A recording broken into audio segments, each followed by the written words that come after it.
നമസ്തേ. രത്നങ്ങളും ഗ്രഹങ്ങളും ചർച്ചയാകുന്ന രത്നവിശേഷങ്ങൾ നിറഞ്ഞ രത്നശാസ്ത്രയിലേക്ക് ഏവരെയും സ്വാഗതം ചെയ്യുന്നു. പതിവ് പോലെ കൂടെയുള്ളത് ഉണ്ണികൃഷ്ണൻ ശിവാസ്. നമസ്കാരം. നമസ്കാരം. നമസ്തേ. നമ്മൾ രത്നശാസ്ത്രയിൽ കഴിഞ്ഞ എപ്പിസോഡിൽ വളരെ ഇൻട്രസ്റ്റിംഗ് ആയിട്ടുള്ളൊരു കാര്യം പറഞ്ഞിട്ടാണ് നമ്മളിങ്ങനെ അവസാനിപ്പിക്കുന്നത്.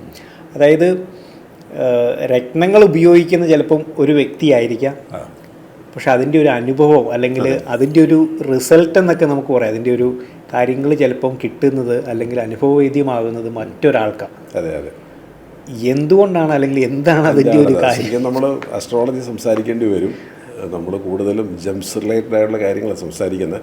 എന്നാൽ ഇത് രണ്ടും ഒരു നാണയത്തിൻ്റെ രണ്ട് വശം നിലയ്ക്ക് തീർച്ചയായിട്ടും അത് നമ്മൾ മനസ്സിലാക്കാതെ നമുക്ക് ഒരിക്കലും നിർദ്ദേശത്തിന് ഒരിക്കലും നമ്മൾ ക്വാളിഫൈഡ് ആകത്തുമില്ല. പിന്നെ അത് ഈ 7th ഹൗസിനെ കുറിച്ചാണ് നമ്മൾ പറഞ്ഞത്. 7 നിൽക്കുന്ന ഗ്രഹങ്ങൾ, ഒരാൾക്ക് 7 ഒരു ഗ്രഹം നിൽക്കുന്നു, ആ ഗ്രഹത്തിൻ്റെ പീരീഡ് ദശാകാലം വരുന്നു, അയാൾ അതിൻ്റെ രത്നം ഉപയോഗിക്കാമോ? ഇതാണല്ലോ നമ്മുടെ ചോദ്യം. ഒരിക്കലും അത് ഉപയോഗിക്കാതിരിക്കുന്നത് തന്നെയാണ് നല്ലത്. കാരണം ഈ ഹിന്ദു വിശ്വാസ ശാസ്ത്രം അനുസരിച്ചിട്ട് അസ്ട്രോളജി പ്രകാരം 7 നിൽക്കുന്ന ചൊവ്വ, 8 നിൽക്കുന്ന ചൊവ്വ ഇതെല്ലാം ദോഷകാരകരായിട്ടാണ് കാണുന്നത്. അത് പാർട്ട്ണർക്കാണ് ദോഷം.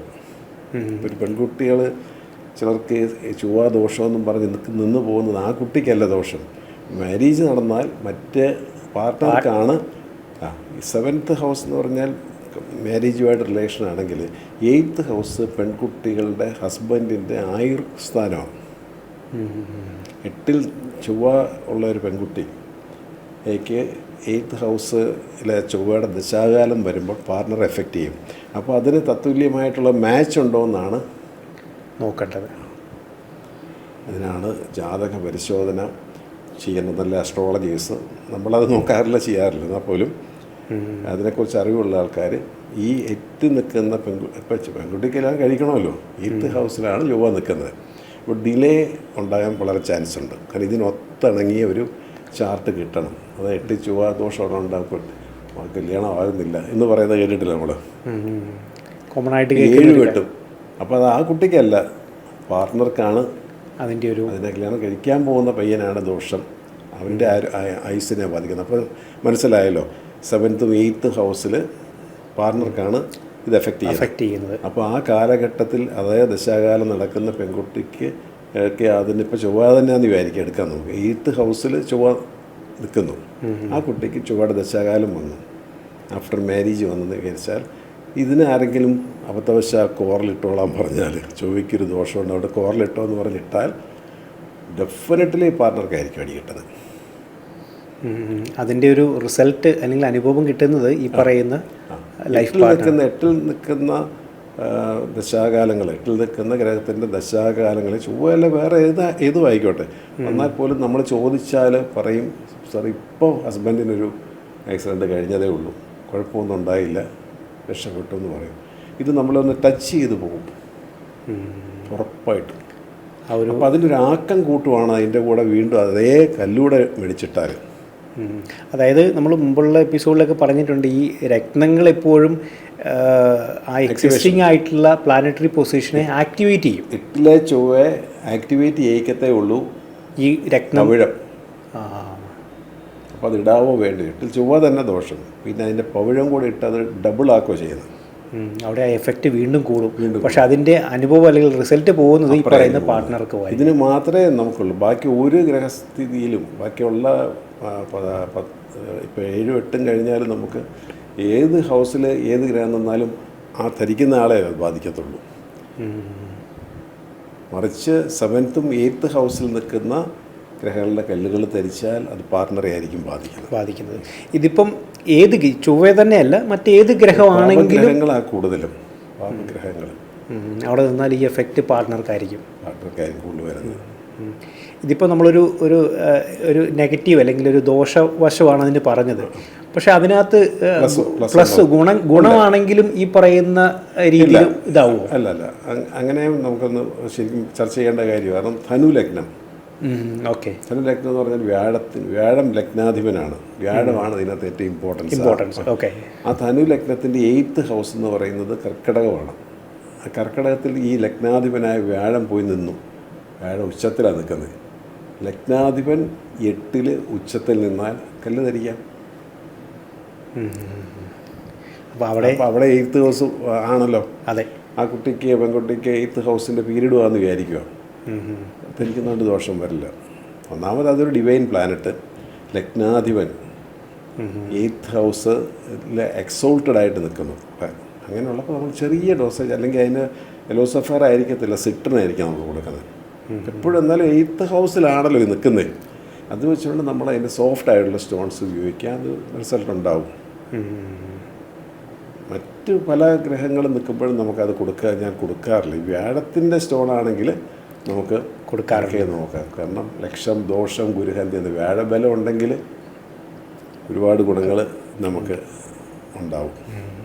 പല കാര്യങ്ങളും ആ ഒരു മേക്കപ്പ് ചെയ്ത് പോകുന്നു അല്ലേ. ഉച്ചത്തിൽ കർക്കിടകം എന്ന് പറയുന്നത് വ്യാഴത്തിൻ്റെ ഉച്ചക്ഷേത്രമാണ്. ധനു ലഗ്നം എന്ന് പറഞ്ഞാൽ വ്യാഴമാണ്, ലഗ്നാധിപൻ തന്നെ. 8th ഹൗസിൽ പോയി നിൽക്കുന്നു, കൊടുക്കാം. നല്ലൊരു പൊസിഷൻ ആയതുകൊണ്ട് അവിടെ യൂസ് ചെയ്യാം. ലൈഫ് ടൈം യൂസ് ചെയ്യാം. അല്ലാതെ ഈ ഒരു കാലഘട്ടമല്ല, ലൈഫ് ടൈം യൂസ് ചെയ്യാം. കാരണം എൻ്റെ ആ ഒരു സംശയം അത് തന്നെയായിരുന്നു. പലപ്പോഴും നമ്മൾ ഈ പറയുന്ന ഒരു കാലഘട്ടം അല്ലെങ്കിൽ ഇനിയൊരു ചൊവ്വയുടെ ഒരു പ്രശ്നം ചാർട്ടിലുണ്ട്, പരിഹാരമായിട്ടെന്നാൽ ചൊവ്വയുടെ രത്നം വാങ്ങി ധരിച്ചേക്കാം, റെഡ് കോറൽസിലേക്ക് പോയേക്കാം എന്നൊക്കെ പറയുന്ന ധാരാളം പേരെ നമ്മൾ കാണാറുണ്ട്. പക്ഷേ ഇട്ട് കഴിയുമ്പോൾ ചിലപ്പോൾ ഈ പറഞ്ഞ പോലെ റിസൾട്ട് വരുന്നത് അല്ലെങ്കിൽ ഇതിൻ്റെ കാര്യങ്ങൾ അനുഭവിക്കുന്നത് ഈ പറയുന്ന അതേസമയം ധനു ലഗ്നം തന്നെ 8th ഹൗസിൽ ചന്ദ്രൻ നിൽക്കുകയെന്ന് വിചാരിക്കും. 3 കർക്കിടകത്തിലാണ്, കർക്കിടകത്തിൻ്റെ കാര്യം പറഞ്ഞത്. കർക്കിടകത്തിൽ ചന്ദ്രൻ നിൽക്കുന്നു. ധനു ലഗ്നത്തിൻ്റെ 8th ഹൗസ് ചന്ദ്രൻ്റെ ഓൺ ക്ഷേത്രം. പക്ഷേ ചന്ദ്രൻ്റെ സ്റ്റോൺ അവിടെ മാച്ചിങ് ആയിട്ട് വരത്തില്ല. മാച്ചിങ് എന്ന് പറഞ്ഞാൽ അസുഖങ്ങളായിരിക്കും. കാരണം 8th ഹൗസിന് 8th ഹൗസ് തന്നെയാണല്ലോ. ഒരു ഇടിഞ്ഞു പൊളിഞ്ഞ ഒരു വീട്ടിൽ നമ്മൾ താമസിക്കുന്നു. നമ്മൾ കെയർ ചെയ്യേണ്ട കാര്യമൊന്നുമില്ല, വാടകയ്ക്ക് അല്ലേന്ന് വിചാരിച്ചിട്ട് നമ്മൾ താമസിക്കുക. ഇടിയും മഴയൊക്കെ വന്ന് അത് ഒലിച്ചുകൊണ്ട് തന്നെ ഇരിക്കുമല്ലേ, വീട് ചോർന്നൊലിക്കും ഇല്ലേ എന്ന് പറഞ്ഞ പോലെ തന്നെ 8th ഹൗസിൽ നിൽക്കുന്ന മൂൺ നമുക്ക് എപ്പോഴും ഈ സൈനസ് പോലുള്ള അസുഖങ്ങൾ കാര്യങ്ങളൊക്കെ ഉണ്ടാക്കും. ഞാൻ കൊടുക്കാറില്ല. ധനു ലഗ്നം 8th ഹൗസിൽ ചന്ദ്രൻ സുക്ഷേത്രം കൊടുക്കാറില്ല. എന്നാൽ ധനു ലഗ്നം 8th ഹൗസിൽ വ്യാഴം കൊടുക്കും. അതുകൊണ്ടാണ് ഞാൻ പറഞ്ഞത് ഒരു വ്യക്തിയുടെ ബർത്ത് ചാർട്ടാണ് ഇതിനകത്ത് ഇമ്പോർട്ടൻ്റ്. അതായത് നമുക്ക് ജനറലായിട്ട് അങ്ങനെ ഒരു കാര്യം നമുക്ക് പറയാനായിട്ട് ജനറലായിട്ട് ഒരു സ്റ്റോൺസും ഇല്ല. ചെയ്യാം, ഒരു ഹെല്ലിന് ധരിക്കണം, ഡേറ്റ് ഓഫ് ബർത്ത് ഇല്ല, ടൈമില്ല, നമുക്ക് ടർക്കോയിസ് പോലുള്ള രക്തങ്ങളിലേക്ക് പോകാം. സോഫ്റ്റ് സ്റ്റോൺ ഏതെങ്കിലും ഒന്നും ധരിക്കണം. ഹാർഡ്നെസ് കൂടിയ കല്ലുകൾ ഉപയോഗിക്കുമ്പോൾ നമ്മൾ വളരെ നോക്കി ചെയ്യണം. ഇതിനൊക്കെ ഇപ്പം നമ്മളൊരു മൈനസ് പോയിൻറ്റ്സാണ് പറഞ്ഞിട്ടുള്ളത്. പ്ലസ് എന്ന് പറഞ്ഞതിൻ്റെ നേരെ ഓപ്പോസിറ്റ് ഏറ്റവും സ്യൂട്ടബിൾ രക്തം ധരിച്ചാൽ പ്ലസ് പോയിൻ്റാണ് കിട്ടും. അതല്ലേ രത്നങ്ങൾക്ക് എന്നും അതായത് നമ്മൾക്ക് പല നമ്മളുടെ ബൈ ബർത്തോടുകൂടി പല പ്ലസ് ആൻഡ് മൈനസ് പോയിൻറ്റ്സ് ഉണ്ട്, പല പ്രോബ്ലംസും ഉണ്ട്. ഇതിനെല്ലാം പറയുന്ന പരിഹാരങ്ങളിൽ നമ്മുടെ ആചാര്യന്മാർ പറയുന്ന പരിഹാരങ്ങളിൽ ഒന്ന് രത്നധാരണമാണ്.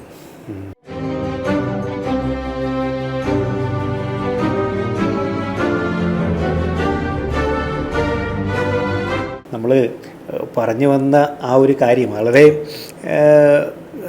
ശ്രദ്ധിക്കേണ്ട ഒരു വിഷയം തന്നെയാണ്. നമ്മൾ പലപ്പോഴും നമുക്ക് നമ്മുടെ അറിവില്ലായ്മ അല്ലെങ്കിൽ കിട്ടുന്ന ചെറിയ ഇൻഫർമേഷൻസ് നോളജൊക്കെ വെച്ചിട്ട് ഇപ്പോൾ ഈ മുറിവൈദ്യൻ ആളെ കൊല്ലി എന്ന് പറയുന്ന രീതിയിലൊക്കെ നമ്മൾ ഇതിനെ ഒരു ജനറൽ രീതിയിൽ ഇതിനെ അപ്രോച്ച് ചെയ്താൽ ഉള്ള അപകടങ്ങളാണ് നമ്മൾ പറഞ്ഞു വന്നത് അല്ലേ. അപ്പം വളരെ സൂക്ഷ്മത വേണ്ട ഒരു മേഖലയാണ്.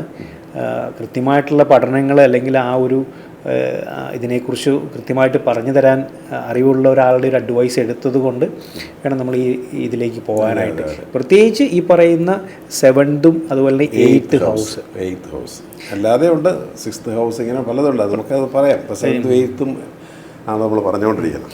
എൻ്റെ ഒരു സിമ്പിളായിട്ടുള്ളൊരു ചോദ്യം ചോദിക്കുക. അപ്പോൾ ഈ 8th അതുപോലെ തന്നെ ഈ 7th ഹൗസിൻ്റെയും നിൽക്കുന്ന പ്ലാനറ്റ്സ് അല്ലെങ്കിൽ ഗ്രഹങ്ങളുടെ കല്ലുകൾ പൊതുവേ അങ്ങോട്ട് ഉപയോഗിക്കാതിരിക്കുന്നതാണോ ഒരു നല്ലത്? പൊതുവേ നമുക്ക് ഉപയോഗിക്കുക എന്ന് പറഞ്ഞാൽ ചില ഏജിൽ വ്യത്യാസങ്ങൾ ഉണ്ട്. അതായത് നമുക്ക് കുറച്ചൊരു 65 പ്ലസിന് മേളിൽ ഒരാൾ നിൽക്കുന്നു. ആ കാലഘട്ടത്തിൽ അദ്ദേഹത്തിനൊരു സ്റ്റോൺ യൂസ് ചെയ്യണം. ഓക്കെ.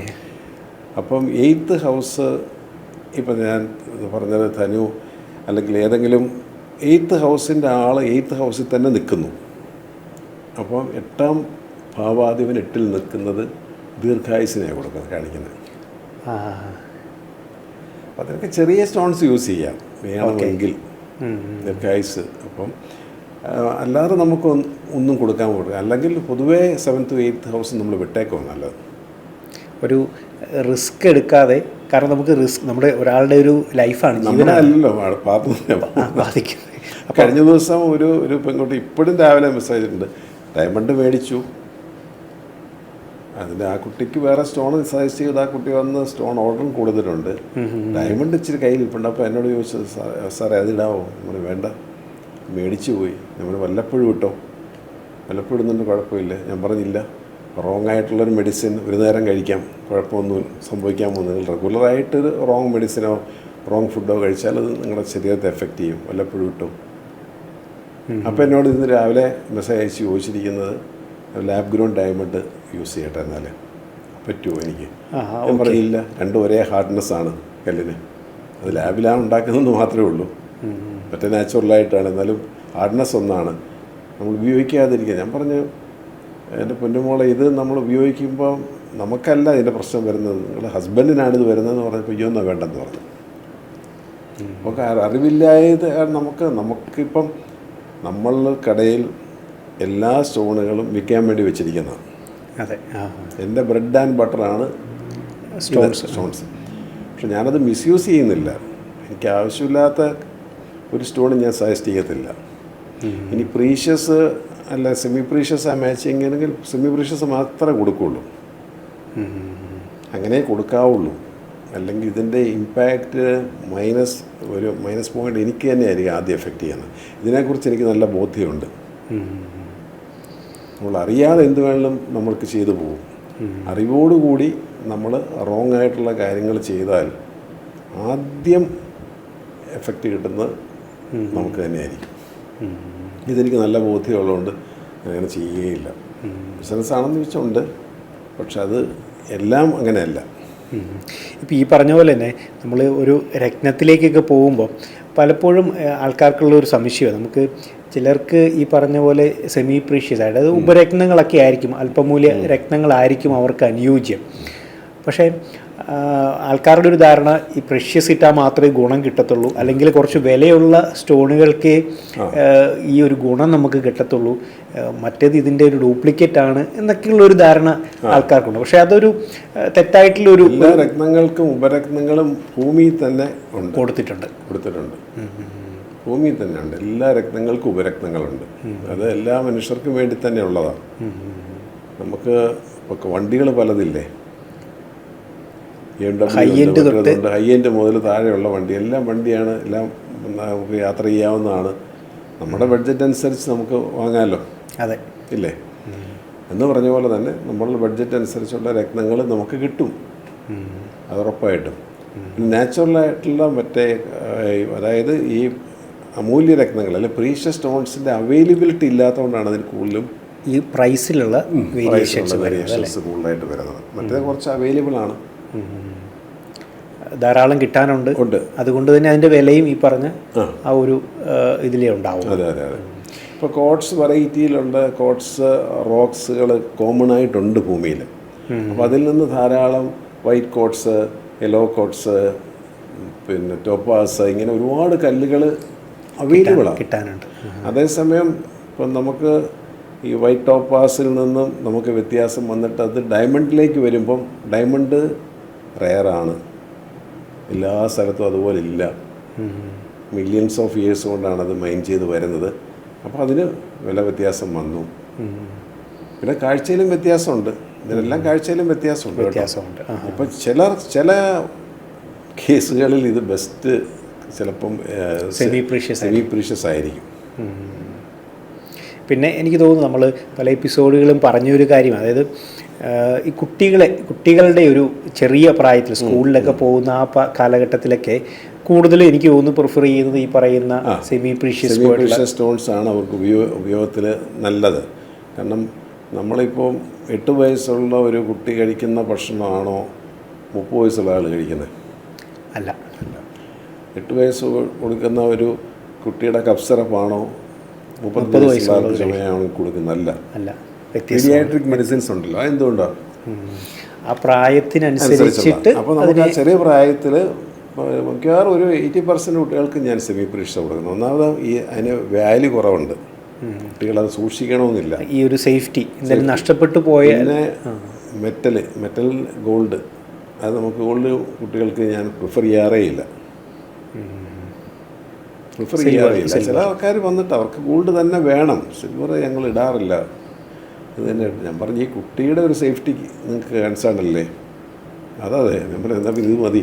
എന്നിട്ട് പിന്നെ അതിൻ്റെ അറിവും പ്രായവും ആകുമ്പം അതിലേക്ക് മാറട്ടെ. അപ്പോൾ സെമി പ്രീഷ്യസ് സ്റ്റോൺസ് മോശമല്ല, അത് നമ്മൾ അങ്ങനെ അതിനെ തെറ്റിദ്ധരിക്കേണ്ട ഒരു ആവശ്യമില്ല. മറ്റതിന് ഹാർഡ്നെസ്സും കൂടുതലുണ്ട്. അത് സെമി പ്രീഷ്യസ് എന്ന് പറയുന്ന ഒരു കാറ്റഗറി വന്നത് തന്നെ അതുകൊണ്ടാണ്.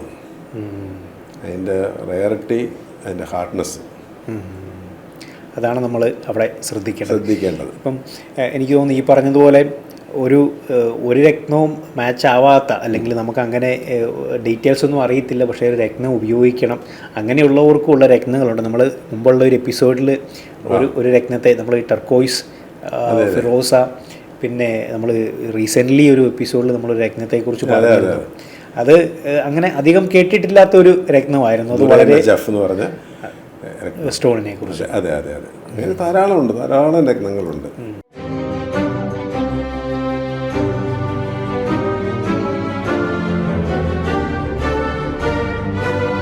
നമ്മൾ 7th ഹൗസ് അതുപോലെ തന്നെ 8th, ഈ 2 ഹൗസിനെ കുറിച്ച് നമ്മൾ പറഞ്ഞു, അല്ലെങ്കിൽ അതിലുള്ള പ്ലാനറ്റ്സുകളുടെ രത്നങ്ങൾ ഉപയോഗിക്കുമ്പോൾ നമ്മൾ ശ്രദ്ധിക്കണം എന്നുള്ള കാര്യങ്ങളൊക്കെ പറഞ്ഞു. അത് പറഞ്ഞ കൂട്ടത്തിൽ ഈ 6th ഹൗസിനെ കുറിച്ച് ഒന്ന് ചെറുതായിട്ടൊന്ന് നമ്മൾ ടച്ച് ചെയ്തു. അതെന്താണ് അതിൻ്റെ ഒരു പ്രത്യേകത, അല്ലെങ്കിൽ നമ്മൾ അവിടെ എന്താണ് ശ്രദ്ധിക്കേണ്ട കാര്യങ്ങൾ? 7th, 8th, 12th ഹൗസുകൾ നമ്മൾ വളരെ കെയർഫുള്ളായിട്ട്, അത്ര നല്ല ഫേവറബിൾ ഹൗസസ് അല്ല. 7th ഹൗസും 8th ഹൗസും 8th ഹൗസ് എന്ന് പറയുന്നത് ശരിക്കും ഒരാളുടെ ആയുർ സ്ഥാനം കൂടെയാണ്. പാർട്ണർ മാത്രമല്ല, അയാളുടെ ആയുസ്സും കൂടെയാണ്. ഓക്കെ. 8th ഹൗസിൽ ഒരു പ്ലാനറ്റിൻ്റെ ദശാകാലം നടക്കുന്നു. അത് ശരിക്കും പറഞ്ഞാൽ അത് അദ്ദേഹത്തിൻ്റെ ഹെൽത്തുമായിട്ട് എഫക്റ്റഡ്, അപകട ചാൻസസ്, ഏജ് വന്നാൽ, ഇപ്പോൾ ഏജ് ആണെന്ന് വിചാരിക്കാം, നല്ല ഏജുള്ള ഒരാൾക്ക് ഒരു 8th ഹൗസിൻ്റെ പ്ലാനറ്ററി പൊസിഷനിലായിരിക്കും മിക്കവാറും ദശാകാലത്തായിരിക്കും അദ്ദേഹം ഇവിടുന്ന് ഒരുപാടായി പോകുന്നത്. മനസ്സിലായേ? ഇതെല്ലാമായിട്ട് കണക്ട് എന്ന് പറഞ്ഞ പോലെ 6th ഹൗസ് എന്ന് പറയുന്നത് നമുക്ക് രോഗം, കടം, ബാധ്യത, ലയബിലിറ്റീസ് ഇങ്ങനെയുള്ളതാണ്. 6th ഹൗസ് ശരിക്കും പറഞ്ഞാൽ എഫക്റ്റഡ് ആകുന്ന 2-3 കാര്യത്തിലാണ്. 6th ഹൗസിൽ ഒരു ഗ്രഹം നിൽക്കുന്നു. ഓക്കെ. അതിൻ്റെ പീരീഡ് വന്നാൽ ചെറുപ്രായത്തിലാണ് വരുന്നതെങ്കിൽ ബാലാരിഷ്ടതകൾ പെട്ടെന്നുണ്ടാവും, കുട്ടികൾക്കുള്ള അസുഖങ്ങൾ, കാര്യങ്ങൾ ഉണ്ടാവും. അപ്പോൾ നമുക്ക് മൂൺ നിൽക്കുക എന്ന് വിചാരിക്കുക 6th ഹൗസിൽ. ആ കുട്ടിക്ക് എപ്പോഴും ഈ പറഞ്ഞ പോലെ പനിയും ജലദോഷവും കാര്യങ്ങളും വലിയ ശ്വാസം മുട്ടും ഇത് കാണും. ചിലപ്പോൾ ആ പീരീഡ് കഴിയുമ്പോൾ അതങ്ങ് മാറിപ്പോവും. പിന്നെ 6th ഹൗസ് എഫക്റ്റ് ചെയ്യുന്നത് അവർ ജോലി കാര്യങ്ങൾ അല്ലെങ്കിൽ ബിസിനസ്സൊക്കെ ആയിട്ട് ചെയ്യുമ്പോൾ 6th ഹൗസ് ആ പ്ലാനറ്ററി പൊസിഷൻ വളരെ ശ്രദ്ധിക്കണം. എന്ന് വെച്ചാൽ ബാധ്യതകൾ കയറി വരാനായിട്ട് സാധ്യതകളുണ്ട്. കടങ്ങളും ബാധ്യതകളും ഒക്കെ വരുത്തി വെക്കാതെ വളരെ ശ്രദ്ധിക്കേണ്ട ഒരു കാലഘട്ടം. ഞാൻ പറയും 6th ഹൗസിൻ്റെ പീരീഡാണ് വരുന്നത്. നിങ്ങൾ ഒരു വീട് പണി ഇപ്പം ചെയ്യേണ്ട, കാരണം നിങ്ങൾ ബാധ്യതയിലേക്ക് പോകരുത്. ഇപ്പോൾ 6th ഹൗസിൽ കേതു വന്നിട്ട് 7 years നിൽക്കും ആ പീരീഡ്. ആ ഒരു കാലഘട്ടം കഴിയുന്നിടം വരെ വെയിറ്റ് ചെയ്യാം അല്ലേ? 6th ഹൗസിൽ ശനി ചെന്നാൽ 19 വർഷമുണ്ട്. അപ്പോൾ അത് ഇൻ ബിറ്റ്വീൻ നമുക്ക് പല, ഇപ്പോൾ അത് ഒരു പർട്ടിക്കുലർ പ്ലാനറ്ററി പൊസിഷൻ നമുക്ക് ജനറലായിട്ട് പറയാൻ പറ്റത്തില്ല. കാരണം ബാക്കിയുള്ള ഗ്രഹങ്ങളെല്ലാം സപ്പോർട്ടീവ് ആണെങ്കിൽ ഇത് നമുക്കങ്ങനെ അത് എഫക്റ്റ് അല്ലാതെ പോകും. ഇപ്പോൾ 6th ഹൗസിൽ ഏത് നിൽക്കുന്ന അതിൻ്റെ കൂടെ ജൂപ്പിറ്റർ അല്ലെങ്കിൽ വ്യാഴം നിന്നാൽ ഇത്രയും ദോഷം നമുക്ക് പറയാൻ പറ്റത്തില്ല. അപ്പോൾ ഈ രോഗങ്ങൾ വരുന്നതും 6th ഹൗസ് കൊണ്ടാണ് രോഗങ്ങളുണ്ടാകുന്നത്. അപകടങ്ങൾ ഉണ്ടാകുന്ന 8th ഹൗസും ഉണ്ടാകും. അപ്പോൾ 6th ഹൗസിൻ്റെ ദശാകാലം വരുമ്പോൾ നമ്മൾ ഹെൽത്ത് ചെക്കപ്പ് നമ്മളൊരു 45-50 വയസ്സ് അല്ല 40 വയസ്സിന് മേലോട്ട് ഇപ്പോൾ സ്ത്രീകളാണെങ്കിൽ 6th ഹൗസിൻ്റെ പീരീഡ് വന്നാൽ നമ്മൾ കൃത്യമായിട്ട് നമ്മൾ ഒരു ഹെൽത്ത് ചെക്കപ്പ് നല്ലതാണ്. ആ ഒരു കാലഘട്ടത്തിൽ അബ്ഡമൽ ചെക്കപ്പ് അല്ലെങ്കിൽ ജനറൽ സ്കാനിങ് കാര്യങ്ങളൊക്കെ നല്ലതാണ്, എപ്പോഴും നല്ലതാണ്. അപ്പോൾ ആ 6th ഹൗസ് നിൽക്കുന്ന സമയം ഇപ്പോൾ നമ്മൾ 6th ഹൗസിൽ കേത് നിൽക്കുന്നു എന്ന് വിചാരിക്കുക, മനസ്സിലായല്ലേ? അപ്പോൾ ഇതിന് പീരീഡ് വരുന്നത് ഇപ്പോൾ നമുക്ക് മിഥുന ലഗ്നം അതിൻ്റെ 6th ഹൗസ് വരുമ്പം വൃശ്ചികം രാശി എന്ന് പറഞ്ഞാൽ നമ്മുടെ അബ്ഡമൽ ലോവർ അബ്ഡമൽ പോർഷനാണ്. ലേഡിയാണെന്നുണ്ടെങ്കിൽ അവിടെ കേതുവോ അല്ലെങ്കിൽ രാഹുവിൻ്റെ പൊസിഷനാണൊക്കെ നമുക്ക് വയറ് സംബന്ധമായിട്ട് ലോവർ അബ്ഡമൽ പ്രോബ്ലംസ് ഉണ്ടാകാനായിട്ട് സാധ്യതകളുണ്ട്. ഇനിയിപ്പോൾ ഉണ്ടല്ലോ ഒരുപാട് അസുഖങ്ങളുണ്ടല്ലോ, പേര് പോലും നമുക്ക് പറയാനായിട്ട് മടിയുള്ള അസുഖങ്ങൾ ഒരുപാടുണ്ട്. അപ്പോൾ ആ കാലഘട്ടം നമ്മൾ ഒരു അഡ്വാൻസ് ആയിട്ട് തന്നെ ഒരു മെഡിക്കൽ ചെക്കപ്പ് ചെയ്യുക, അപ്പോൾ വയറ് ക്ലീനപ്പ് ചെയ്യുക, മനസ്സിലായല്ലേ? വയറ് ശുദ്ധമായിട്ട് വെക്കുക.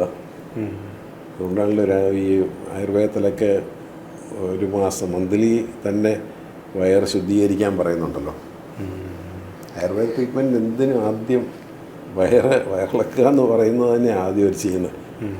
പിന്നെ വയറിൻ്റെ ഉദരശുദ്ധി വന്നാൽ തന്നെ നമ്മൾ മാനസികവും ശാരീരികമായിട്ടും നമുക്ക് ഉണർവ് വരും.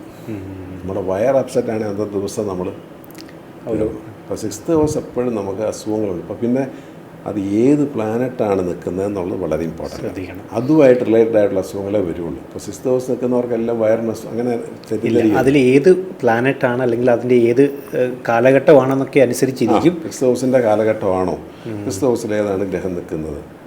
സൂര്യനാണെങ്കിൽ ചൂടുമായിട്ട് ബന്ധപ്പെട്ട അസുഖങ്ങളായിരിക്കും വരുന്നത്. എനിക്ക് തോന്നുന്നു നമുക്കത് കുറച്ച് ഡീറ്റെയിൽ ആയിട്ടൊന്ന് നമുക്ക് ചർച്ച ചെയ്യേണ്ട ഒരു സബ്ജക്റ്റ് തന്നെയാണ്. അതായത് നമ്മളിപ്പോൾ ഓരോ ഹൗസസിനെ കുറിച്ചും എപ്പിസോഡുകളിൽ ചർച്ച ചെയ്യാറുണ്ട്. ഇപ്പം കഴിഞ്ഞ എപ്പിസോഡിൽ നമ്മൾ അല്ലെങ്കിൽ മുമ്പുള്ള എപ്പിസോഡുകളിൽ നമ്മൾ 7th ഹൗസ് പാർട്ട്ണറിനെ എങ്ങനെയാണ് അഫക്റ്റ് ചെയ്യുക. അതിപ്പം ലൈഫ് പാർട്ട്ണർ ആകാം അല്ലെങ്കിൽ ബിസിനസ് പാർട്ട്ണർ ആകാം. അപ്പം കല്ല് ധരിച്ചാലുള്ള അനുഭവം ചിലപ്പം കിട്ടുന്നത് അടുത്ത ആൾക്കായിരിക്കും. അപ്പോൾ അത് വളരെ കെയർഫുള്ളായിട്ട് വേണം നമ്മൾ ആ ഒരു കാര്യങ്ങൾ കൈകാര്യം ചെയ്യാനായിട്ട്. 8th ഹൗസിൻ്റെ കാര്യവും പറഞ്ഞു, ആയുസ് അപകടങ്ങളൊക്കെ സ്വന്തമായിട്ടുണ്ടാകാം, പാർട്ട്ണർക്ക് ഉണ്ടാകാം. അതും നമ്മൾ വളരെ സൂക്ഷിക്കണം എന്ന് പറഞ്ഞു. ഇപ്പം ഈ 6th ഹൗസിലേക്ക് വന്നപ്പം ഇതിൻ്റെ മെയിൻ രോഗങ്ങൾ അല്ലെങ്കിൽ കടബാധിത അങ്ങനെയുള്ള ഒരു ഹൗസാണ് എന്ന് പറഞ്ഞു. അപ്പോൾ ഇത് ഓരോ പ്ലാനറ്റ്സുകളും അല്ലെങ്കിൽ ഓരോ പ്ലാനറ്റ് ഈ 6th ഹൗസിൽ നിൽക്കുമ്പം അതിൻ്റെ ഒരു അനുഭവങ്ങൾ അല്ലെങ്കിൽ ആ കാലഘട്ടത്തിൽ നമ്മൾ എടുക്കേണ്ട ഒരു ജാഗ്രത എങ്ങനെയാണെന്നുള്ളത് എനിക്ക് തോന്നുന്നു നമുക്ക് ഇനിയുള്ള ഒരു 1-2 എപ്പിസോഡിൽ ആ ഒരു കാര്യങ്ങളൊന്ന് ഒന്ന് ചർച്ച ചെയ്തു പോകണം. കാരണം വളരെ ഇമ്പോർട്ടൻ്റ് ആയിട്ടുള്ള കാര്യങ്ങളാണ്. ഇപ്പം നമ്മൾ ഇല്ലെങ്കിലും വളരെ ഇമ്പോർട്ടൻസ് ഉള്ളതാണ്. ഇതുകൊണ്ടാണിത് ഭാരതീയ ആചാര്യന്മാർ ഋഷീശ്വരന്മാർ ഇങ്ങനെ ഒരു ശാസ്ത്രം കൊണ്ടുവന്നിരിക്കുന്നത്.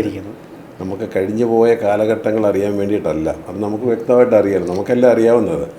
വരാൻ പോകുന്ന കാലങ്ങൾ എങ്ങനെ നമുക്ക് തടയിട്ട് പോകാം, നമുക്ക് മുമ്പോട്ടുള്ള ആ ഒരു ലൈഫിൽ ഒരു ചൂണ്ടുപലക നമ്മൾ ഇന്ന കാര്യങ്ങളൊക്കെ ഒരു സാധ്യതകളുണ്ട്. അപ്പം നിങ്ങൾ കാര്യങ്ങൾ പൂർണ്ണമായിട്ടും നമുക്ക് പല കാര്യങ്ങളും നമ്മുടെ തലയിലെടുത്ത് മാറ്റിമറിക്കാൻ പറ്റുന്നില്ലെങ്കിൽ പോലും നമുക്ക് പല കാര്യങ്ങളും കുറച്ചും കൂടെ ലഘൂകരിച്ച് മുന്നോട്ട് പോകാൻ പറ്റും. ഒരു പ്രിപ്പറേഷനോടുകൂടി നമുക്ക് ജീവിതത്തെ ഒന്ന് നോക്കിക്കാണാനും അല്ലെങ്കിൽ അതിനുവേണ്ടി ഒന്ന് തയ്യാറെടുക്കാനൊക്കെ നമ്മളെ സഹായിക്കും. നമുക്ക് ഹെൽത്തിനെ സ്വാധീനിക്കുമ്പോൾ ആണ് രോഗങ്ങൾ വരാൻ ചാൻസ് ഉണ്ടെങ്കിൽ ഇപ്പോഴേ നമ്മൾ അതിനുവേണ്ട വർക്കൗട്ടുകൾ, ജിമ്മിൽ പോവുക, നടക്കുക, യോഗ, മെഡിറ്റേഷന് പലതുണ്ടല്ലോ. അതിനകത്ത് പ്രാക്ടീസ് ചെയ്ത് വരുമ്പോൾ ഈ 6th ഹൗസിൻ്റെ പീരീഡ് നമുക്ക് വലിയ പ്രോബ്ലം ഇല്ലാതെ അങ്ങ് തീർത്തും ചിലപ്പോൾ നമുക്ക് ഇല്ലാതാക്കാൻ പറ്റത്തില്ല, പക്ഷേ ഇതിൻ്റെ എഫക്റ്റ് നമുക്കൊന്ന് കുറച്ച് കൊണ്ടുവരാനായിട്ട് പറ്റും. എന്താണ് ഉള്ളത് അത് കുറച്ച് നമ്മൾ ടച്ച് ചെയ്യും, പക്ഷെ അതിൻ്റെ ഡെപ്ത് കുറയ്ക്കാൻ പറ്റും. ഇപ്പം നമുക്ക് നമ്മുടെ ജീവിത ശൈലികളാണെങ്കിൽ ഒന്ന് മാറ്റാൻ പറ്റും. നമ്മൾ കഴിക്കുന്ന ആഹാരം വേണമെങ്കിൽ നമുക്കൊന്ന് മാറ്റാം, കുറച്ച് വ്യായാമങ്ങൾ, മറ്റ് കാര്യങ്ങൾ നമുക്ക് ചെയ്യാം. അപ്പോൾ അതിന് വേണ്ടിയിട്ടുള്ളൊന്ന് തയ്യാറെടുത്ത് അതിനെ ആ ഒരു രീതിയിൽ നോക്കിക്കാണാനും നമുക്ക് സാധിക്കും. അപ്പോൾ പലതിലേക്കുള്ള ഒരു ചൂണ്ടുപലക തന്നെയാണ് ഇത്. 6th ഹൗസിൽ നിൽക്കുന്ന ഗ്രഹങ്ങളുടെയും കല്ലുകൾ നമ്മൾ ചെക്ക് ചെയ്തിട്ട് വേണം കൊടുക്കാൻ, ഉപയോഗിക്കാനായിട്ട്. 6th ഹൗസിൽ നമുക്കിപ്പം ക്രിസ്തുസാണെന്ന് പറഞ്ഞിട്ട് അതിൻ്റെ സ്റ്റോണ് അതിൻ്റെ ദശാകാലം എന്ന് പറഞ്ഞ് കൊടുക്കാൻ പാടില്ല. അത് റോങ് ആയിട്ടുള്ളൊരു കൺസെപ്റ്റാണ്. അപ്പം എനിക്ക് തോന്നുന്നു ഇനിയുള്ള 1-2 എപ്പിസോഡുകളിൽ നമുക്ക് ഈ ഒരു കാര്യങ്ങളൊന്ന് വളരെ ഡീറ്റെയിൽ ആയിട്ട് തന്നെ ഉൾപ്പെടുത്തി നമുക്ക് മുമ്പോട്ട് പോകണം. ഇന്നത്തെ എപ്പിസോഡ് നമുക്ക് വൈൻഡപ്പ് ചെയ്യാനായിട്ടുള്ള സമയമായി. കൂടുതൽ വിശേഷങ്ങളുമായിട്ട് അടുത്തൊരു എപ്പിസോഡിൽ കണ്ടുമുട്ടാം. നന്ദി, നമസ്കാരം.